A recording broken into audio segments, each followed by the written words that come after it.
வணக்கம்ப்பா.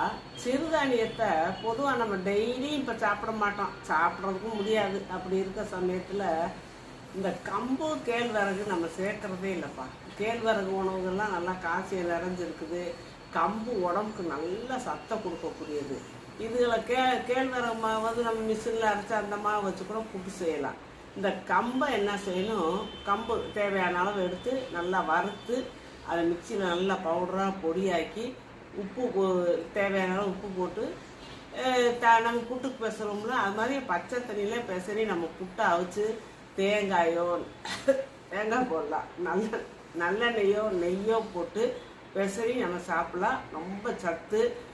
ஏன்னா கம்பஞ்சோறு ஆக்கினா கூட ஒரு மாதிரி வாடை அடிக்குதும்பாங்க. இந்த கம்பை வறுத்து நம்ம புட்டு செய்யல சூப்பராக இருக்கும். கம்பு புட்டு கேழ்வரகு புட்டு குழந்தைகளுக்கு செஞ்சு கொடுங்க. பெரியவங்க சின்னவங்க எல்லாருமே சாப்பிட்லாம். அதனால் சிறுதானியத்தை இந்த வகையாக